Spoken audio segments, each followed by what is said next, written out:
As much as I like to defend the concept and benefits of publicly owned railways and forever shits on privatisation like the proud lefty socialist twat that I am, I have to admit, the privatisation of British Rail in the 1990s at least did a few things right, and train manufacturing is one of them. For more than 30 years at this point, our trains here in the UK have been manufactured by various companies from France, Austria, Spain and Japan, and they've produced arguably the most reliable and efficient machines.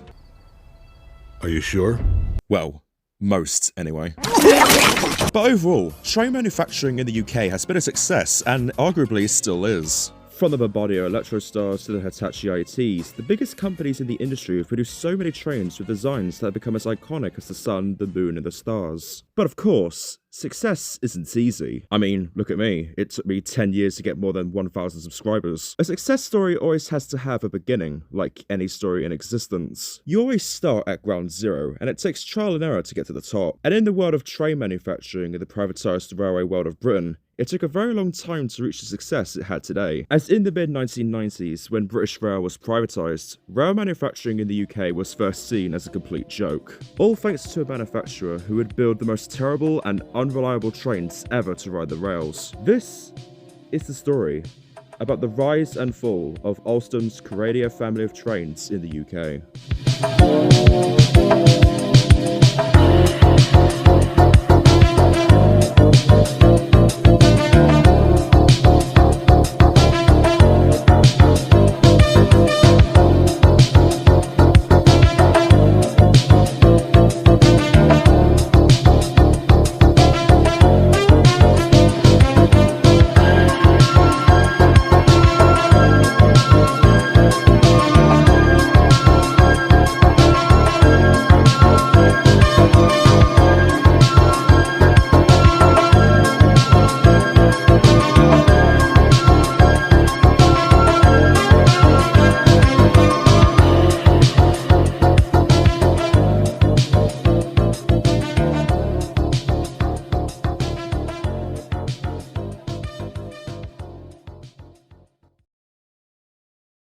So if you've watched my documentaries on my channel a lot, you probably know what happened in the 1990s at this point, and to be honest, it's getting tiring for me to explain at this point. But to those who haven't, here's what happened in the 1990s.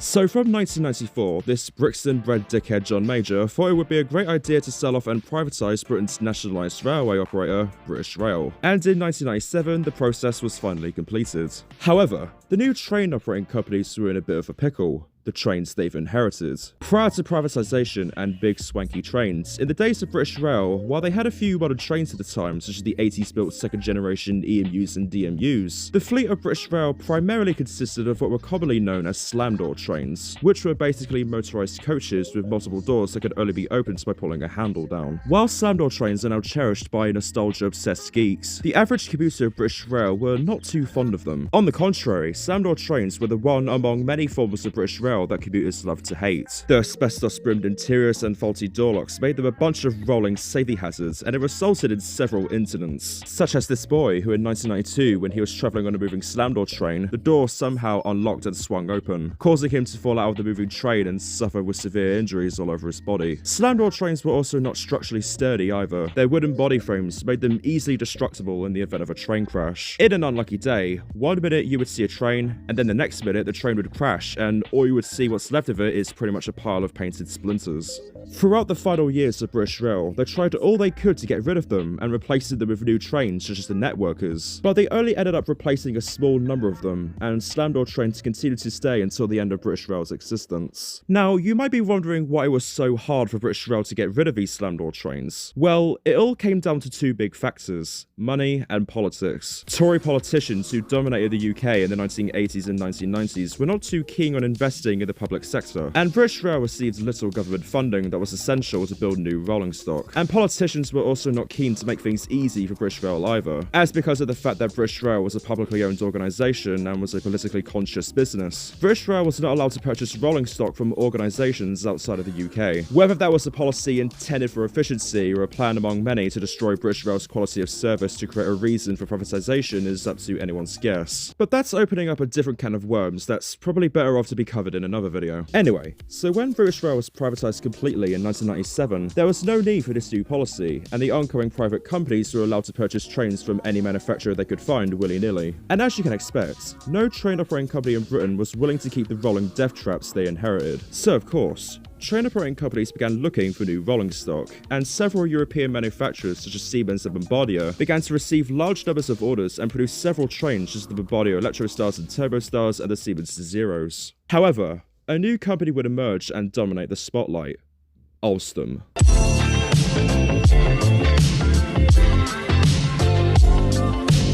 Alstom is a multinational manufacturer based in France, and they build trains in all shapes, all sizes, and all types. The company was first founded in 1928 as a subsidiary from a merger of three French companies that I'm not even going to attempt to pronounce because fuck the French language. The company has since grown to become a very successful business in the train manufacturing market, producing thousands of trains and locomotives every year for several private and state-owned railway companies across Europe, and even in places beyond Europe. But in the late 1990s, when passenger rail was reaching the peak of its renaissance, railways all across Europe had the same goal as what the newly created private railway system of the UK wanted: to replace their aging fleets with new trains that were sustainable, comfortable, and efficient. And so in 1998, Alstom embarked on a quest to fulfill those needs, and they began producing their biggest family of trains ever, the Alstom Coradia.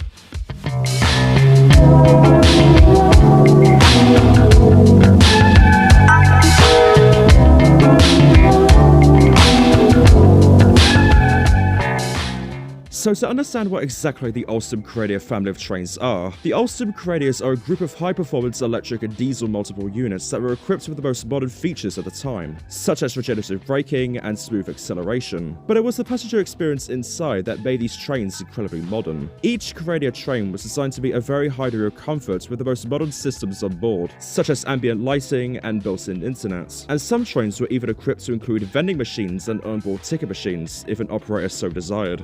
Now, all of these may sound like nothing new nowadays. Onboard Wi-Fi and ambient lighting are perhaps one of those very common features on trains nowadays, depending on what country you live in at least. But back in the late 1990s, features like these were never heard of. As a result, the Alstom Coradias quickly grew in popularity, and Alstom were already building hundreds of these trains for France. And it wasn't long before the UK's private railways began to take an interest. Between 1996 and 2002, a total of 5 classes of Alstom Coradia-derived trains were built, and it seems like the dream of a new era of modern trains for the UK was finally turning into a reality. However, they say you should never judge a book by its cover, and while it usually means to not think negatively about someone or something's appearance, in the case of the Alstom Coradias, it meant the opposite. Because if you read the title of this video, what were seen as luxury trains quickly grew to become massive thorns in the sides of several train operating companies. Now, with the history prior to these trains arriving in the UK wrapped up, let's now dissect each Alstom Coradia train that was built for the UK and explain what went wrong. The first batch of Alstom Coradia trains to be built for the UK was the Class 175, or Coradia 1000. The Class 175s were a batch of 100 miles an hour capable diesel multiple units ordered in 1999 by First North Western, a first group train operating company that was responsible for all trains running in the northwest of England and North Wales. And the company was desperately in need of new trains to replace their aging fleet of inherited Class 101 and 309s. On the 20th of June 2000, the Class 175s began revenue-earning service with First North Western, running services from Birmingham New Street and Manchester to Holyhead and Barrow-in-Furness. A total of 5 different operators used the Class 175s, and each operator has had to deal with a large number of teething problems that plagued these units. The first issue with the Class 175s was that they weren't properly built for the kind of railway that they were supposed to run. The landscape of North Wales is home to a large number of valleys and mountains that had to either be tunnelled or bridged if anyone wanted to build a railway here. And the railway tycoons of the past never really thought that trains would grow in size or width in future generations, as it was discovered that the Class 175s were too wide to safely run through certain tunnels such as the 𝘾𝘼𝙏𝘏𝙏𝙍𝘾 Tunnel. You're too fat, you need exercise. And so the 𝘾𝘼𝙏𝘏𝙏𝙏𝙍𝘾 Tunnel and various other tunnels in North Wales had to get their stonework cut back, which was a very costly and time-consuming job. But even after when the width issue was sorted out, it just triggered a chain reaction of even more issues. Not only were the Class 175s literally too fat for the railway lines that they were built for, but they were also known to catch fire. In 2023, it was discovered that if you didn't wash the underfloor engine bays of a Class 175 frequently and scrubbed off things like leaves and contaminated debris, your train could literally catch on fire. and that's exactly what happened. In 2023, the Welsh government-owned operator Transport for Wales got under severe controversy for 3 incidents of Class 175s burning. Other issues with the Class 175s included problems with the horn, structural cracks, sensitive fault indicators which led to service cancellations for problems that didn't even exist, and issues with the dynamic braking system that caused the engines to automatically shut down to prevent a fire due to the fact that the system couldn't handle heat surges. After years of problems, Transport for Wales finally did what every operator prior should have done a while ago, and they removed the Class 175s from service completely in 2024. However, the Class 175s are due to return to passenger service very soon with Great Western Railway, to replace their aging fleet of diesels in Devon and Cornwall. Thankfully, heavy maintenance is being done to these units to remediate the technical problems, but only time will tell if these units will actually become the reliable machines that First North Western had originally hoped. Meanwhile, down in the west of England, another First Group train operating company was also having issues with another Alstom Coradia train, the Class 180 Adelante. On the 4th of February 1996, First Group began operating the intercity Great Western franchise, operating from London Paddington to Cornwall, Devon and Wales in the far west of England. First Great Western's fleet at the time consisted of a fleet of 86 HST sets, and while their HST fleet was quite large, there were not enough HSTs available to fulfill the franchise commitments to increase the frequency of their London Paddington to Cardiff route to a half-hourly service. This then resulted in First Great Western having to beg for additional rolling stock from other operators, and First Great Western would end up using local haul trains pulled by 95-mile-an-hour Class 47 diesels. However, this was still not enough, as First Great Western needed a very fast train in order to meet their commitments for half-hourly services to Cardiff. And so it was clear that First Great Western needed a new train set that could travel up to a speed of 125 miles per hour and replace the HSTs on their Cardiff services. The solution was the Class 180 Adelante. In October of 1997, First Great Western would place an order for a total of 14 5-car units and would cost a total of £70 million. One little fun fact about these trains that I would consider a bad omen is that the Class 180s were built with the same underpinnings of the Class 175. But despite that, First Great Western were highly enthusiastic for their new fleet. However, even when production started, trouble was already brewing. So First Great Western ordered the Class 180s in October of 1997, but it would take 3 years for the first unit to be unveiled, and it was mainly due to a variety of technical problems as well as unfortunate events. In 1997 and 1999, the 2 most deadliest rail crashes in Britain at Southall and Ladbroke Grove occurred, and it was concluded that in order to prevent similar incidents from happening again, all trains in the UK would need to be fitted with an automatic train protection system, a system that protects the train from human error such as speeding or skipping red signals. As the Class 180s were ordered before these derailments happened and were in production while they occurred, the Class 180s had to be fitted with this system in order for the unit to be compliant with updated safety standards. This meant that production of the Class 180s ended up being a very slow process.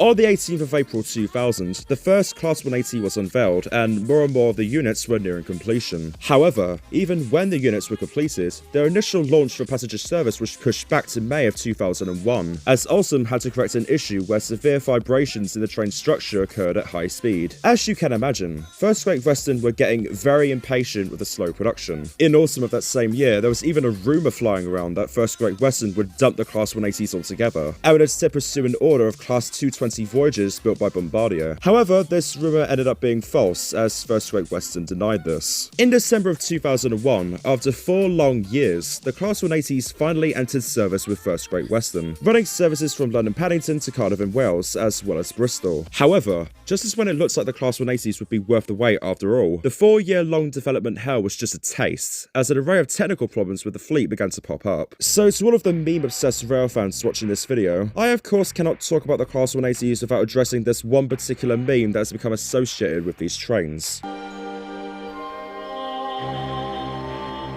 The Class 180 is dead. You'll be going nowhere. The meme in question is from a training video produced by First Great Western in 2003, where it highlights all of the very common faults and issues that drivers have reported when driving these trains. In this short brief, Graham, we'll look at some of the faults.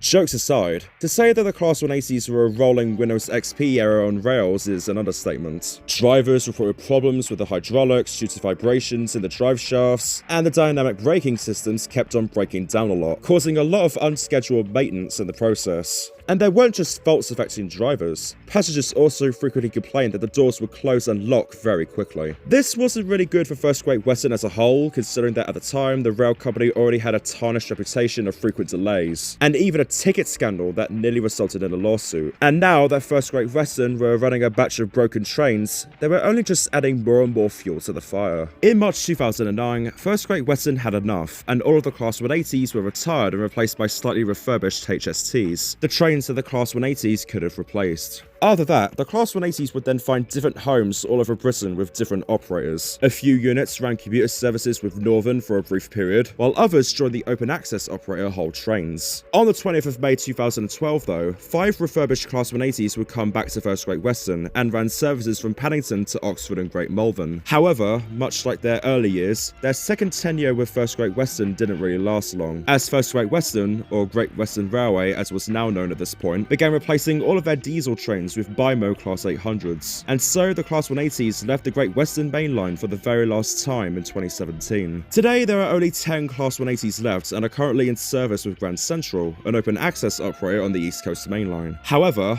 as Grand Central have ordered a fleet of 9 5-car tri-mode trains from Hitachi, the future of the remaining Class 180s is uncertain, and they will all most likely be scrapped in a few years. And so that concludes the unfortunate tale of the Class 180, a broken fleet of trains that never found a proper home.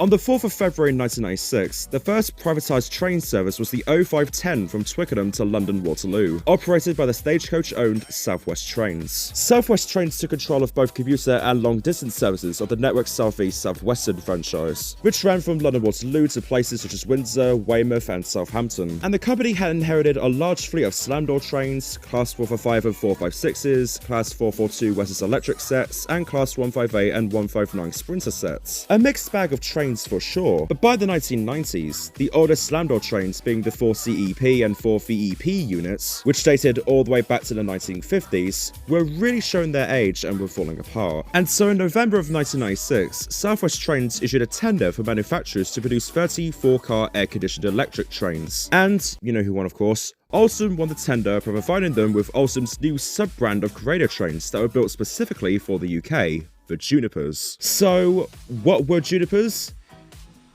They were basically just the electric boogaloo version of the regular diesel Coradias. That's it. It was just a fancy brand name. In 1997, South West Trains were intrigued with these Junipers, and so the contract was awarded to Alstom, and they began building the fleet of 30 Class 458s with a whopping £90 million price tag. Then in 1998, the first unit arrived and began pre-acceptance testing on South West Trains' network. And here, it was where Alstom and South West Trains discovered a fuck-ton of technical problems. Because of the poor quality of the roofs, it caused water to leak into the carriages and the drivers' cabs. The systems on board also kept failing, which affected the air conditioning and even the traction systems. But the biggest issue of all was the train management system, or TMS, which was horribly unreliable. For those who don't know, the TMS is the central nervous system of a train that monitors and controls all of the train systems such as traction, the brakes, the doors, and the lights. So yeah, pretty important shit that couldn't work. What went wrong with the train management system exactly was that it couldn't work properly when two 458s were coupled together. With ex-British Rail stock, it took only a mere couple of minutes to couple or uncouple 2 units together, whereas the Class 458 took 30 minutes to couple and uncouple each unit. The reason being was that when 2 Class 458s were coupled together, or vice versa, the TMS system would just stop completely and had to be restarted, which was a very tedious process. So South West Trains had to make the Class 458 fleet semi-permanently coupled together in 8-car formations to work around the issue. Finally in 2003, the entire fleet entered passenger service after a long process of waiting for the units to be delivered. And it was because of this slow process that South West Trains eventually had enough of waiting and went to Siemens to order 785 Class 450-0s to replace the rest of South West Trains slam-door trains. But even when the entire Class 458 fleet finally entered service, technical problems continued to plague the fleet, and eventually, after only a whole year in service, South West Trains had gotten so annoyed with these trains that in January 2004, all of the Class 458s were then just withdrawn from service completely. And is that the end of the story of the 458s? Well, No. Fast forward to September of 2006, Stagecoach, who owns Southwest Trains, had been awarded a 10-year contract to continue operating the Southwestern franchise. And part of Southwest Trains' new tender was a rolling stock plan where it included the replacement of their older Class 442 fleet with Class 444 and 450 Zeros. This, however, left a gap in some services, and since only Class 458s were available and no other operator wanted them, the Class 458s were then pulled out of storage and they returned to passenger service in December of 2006. Luckily this time, things were a bit better for the Class 458 fleet. Reliability had improved and most of the technical problems were ironed out. Since then, the Class 458s will later undergo loads of major refurbishments. Between 2008 and 2010, the Class 458s were refreshed and were fitted with CCTV and new seats. Then in 2012, the Class 458s were then refurbished and upgraded into the Class 458-5s for suburban use. The refurbishment involved painting the trains into a new livery, a new front-end design, a reduced top speed from 100 to 75 miles per hour, and to increase capacity, each unit was given an additional fifth carriage, which were recycled from Class 460s, which I'll get into in a minute. And then fast forward again to the 2020s, the Class 458s would then get another refurbishment,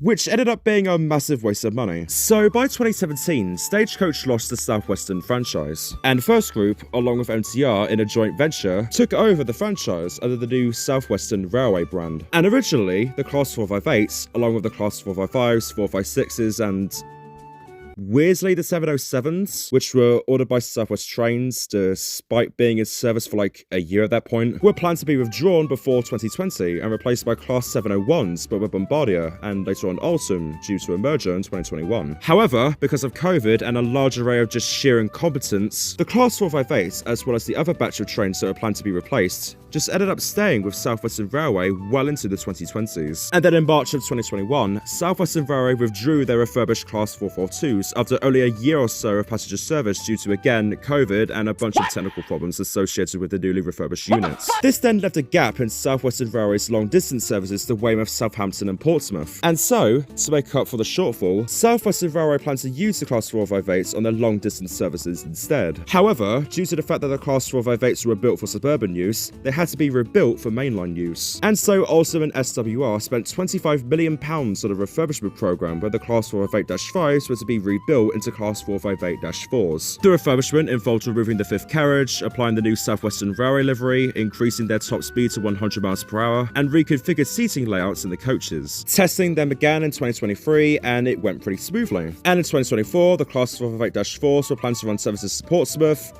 and the trains were not approved for mainline use. So in May of 2024, Southwestern Railway just dropped the plans entirely, and the Class 458-4s would run limited suburban services out of London Waterloo instead. Today, Class 458-4s can still be seen on the now nationalised Southwestern Railway network running suburban services. There are no plans for replacement as of yet, and according to their owners Porterbrook, they will be leased until 2027. So the future for these units will either be taken away and stored again by Porterbrook if Southwestern Railway or Great British Railways, whatever will be around by then, can't pay to carry on leasing them, or they'll just carry on running if they'll be leased again. And that's the story of the Class 458s. They're definitely one of the more interesting trains of the Alstom Coradia story. Originally, it looks like they were going to be withdrawn entirely thanks to technical problems, only for basically sheer luck to come into play, and here they are now. 2 refurbishments, going strong. As for their Class 460 and 334 brothers and sisters though, they were not so lucky. Well, the Class 460 anyway. Speaking of which, let's talk about that next. So in April of 1996, National Express was awarded a 15-year contract to operate the Gatwick Express franchise, which consisted of just a non-stop express service from London Victoria to London Gatwick Airport. Gatwick Express's fleet at the time consisted of Class 73 diesel locomotives, Mark II coaches, and Class 489 driving cars for push-pull operation. The fleet was well over 12 years old at the time, and they were showing their age. As part of the franchise agreements with the Department of Transport, Gatwick Express agreed to replace the fleet with more modern EMUs. Gatwick Express, in search of new rolling stock, took an interest in the Class 458 Junippers, and so they placed an order for 8 8-car Juniper units from Alstom. Functionally and mechanically, the Class 460s were identical to the Class 458s, but visually and internally they were very different. Most notably was the addition of a fiberglass nose cone at the ends of each unit, which earned the Class 460s the nickname Darth Vaders among rail railfans. I mean, to be honest, it looks more like a knockoff bullet train in my opinion, but whatever. But despite the somewhat comedic design, it definitely gave the Class 460s a distinctive look. In a sea of boring, flat-fronted Zeros, Electrostars, and ex-British Rail rolling stock clattering around at places like Clapham Junction and London Victoria, the Class 460s, with their somewhat bullet train-esque front design, definitely made them stand out, and they attracted so much attention from passengers and railfans whenever they whizzed past. But of course, as beautiful as the Class 460s look, they were very unreliable. Because of the fact that the Class 460s were built with the same systems that the Class 458s had, the same technical problems had occurred in the Class 460s, which is why the Class 460s also took a very long time to arrive, as Alstom had to iron out the technical problems. Finally, in 2005, the Class 460s finally entered passenger service with Gatwick Express. However, even with the technical problems more or less ironed out, their tenure with Gatwick Express never lasted long. In 2008, the Gatwick Express franchise merged with the South Central franchise, which was operated by Southern Rail at the time. Southern then had plans to use the Gatwick Express service to run express services to Brighton, with 2 intermediate stops at Gatwick Airport and 3 bridges. However, there weren't enough Class 460s to support the extension with a frequent service. So in December of 2008, Southern acquired a small number of Class 442s and later on the entire fleet in June of 2009 when they were withdrawn from South West Trains. Seeing little use the Class 460s had, they were gradually withdrawn one by one in 2010, and the last Class 460 ended its tenure with Gatwick Express in September of 2012. And after that, the Class 460s were then recycled to form the Class 458-5s. And that's pretty much it, to be honest. And with that, let's now talk about the final Coradia train that was ever built for the UK. The Class 334s.